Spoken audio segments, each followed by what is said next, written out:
In order to talk about the origin of the Jewish people, we have to talk about the Bronze Age collapse. The Bronze Age collapse was a period in the 12th century BCE which saw a complete breakdown of advanced states and trade networks in the Mediterranean. What may have been a volcanically induced mini ice age led to widespread famine, massive seaborne migrations from the western Mediterranean to the east, extensive warfare, and a total breakdown in connectivity. Famously, this led to the abandonment of literacy in Greece and the wholesale destruction of the Hittite culture. But what's most relevant to the story of the Israelites is what happened to Egypt. Notice I said to Egypt and not in Egypt. When I was a kid in the synagogue, we were taught lots of explanations of how real events were later mythologized into the story of the Exodus. But nowadays, it's widely agreed by archaeologists and historians that the Exodus never happened because the Israelites were never slaves in Egypt at all. But that doesn't mean that the Israelites weren't part of the Egyptian kingdom.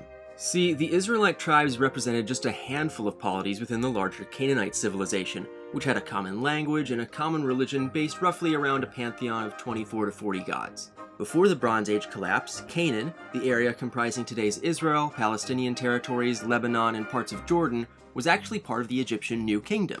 Egyptian authorities lived in their own fortified cities throughout Canaan, and introduced a simplified version of hieroglyphics which would later evolve into the Hebrew alphabet. One particular pharaoh, Ramses the Great, had a habit of incorporating the migrating sea peoples into his military and settling them on the Canaanite coast, such as the Jeker and the Pelesht, probably from Mycenaean Greece, and the Denyen, whose origins are currently uncertain but probably also Greek. When Egypt fell into warlordism as a result of the collapse, the northern Canaanite tribes largely muddled through the next century to ultimately dominate the Mediterranean seafaring trade as the Phoenicians. But the southern Canaanites were totally cut off from the sea due to the resettled sea peoples, and archaeological evidence from this period suggests that extensive warfare between the two groups pushed these Canaanites deep into the Judean mountains. These are the Israelites. Occasionally, ad hoc military rulers could unite some of the Israelite tribes to fight back against the displaced Hellenes, but for the next century these fights were inconclusive and failed to establish fully formed states. This, by the way, was probably later mythologized into the biblical book of Judges. The reason for this deadlock can be summed up in one word: iron. Iron helps us play! The development of iron tools and weapons actually began during the Bronze Age but failed to catch on in the face of the region's long-term decline. The Hittites and Mycenaeans were probably the first to develop this technology, which meant that the sea peoples had iron weapons, and most significantly chariots, and were able to hold back the numerically superior Israelites. But iron smelting technology can only be kept out of enemy hands for so long. By the late 11th century BCE, the 14 tribes, yes, 14, had come into contact with a metalworking tribe of nomads called the Canaanites. Thanks to the brand new domestication of the camel, the Canaanites were instrumental in restarting trade between the Israelites and the Indian Ocean. With this new access to iron, the Israelites were able to consolidate power among themselves and then expand outward. In the north, the tribe of Manasseh dominated and then incorporated the tribes of Asher, Naphtali, Issachar, Gad, Zebulun, Reuben, and Ephraim into the state of Israel, while Judah formed its own kingdom with Benjamin and Simon. Now this is where we get into the fuzzy boundary between mythology and history. For one, the biblical narrative of a united kingdom between Judah and Israel is generally disregarded by modern historians. The Song of Deborah doesn't even mention Judah as one of the tribes. However, Judah's reliance on shepherding may have resulted in its eventual military dominance.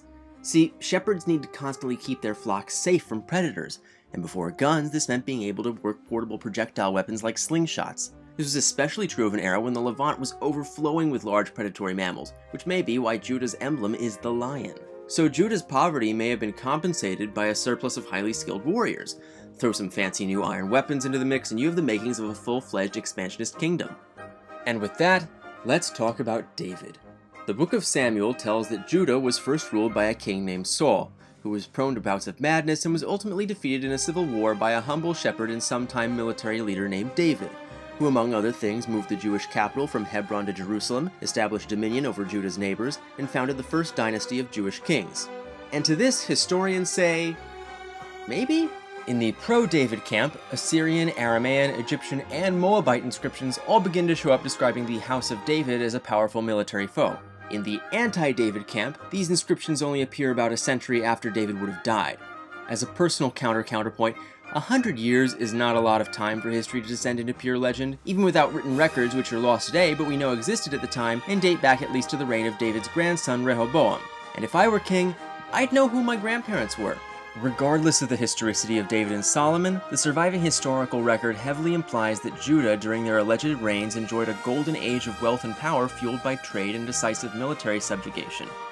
I say heavily implied because those early surviving records depict nothing but decline from that golden age. So look forward to that in the next episode.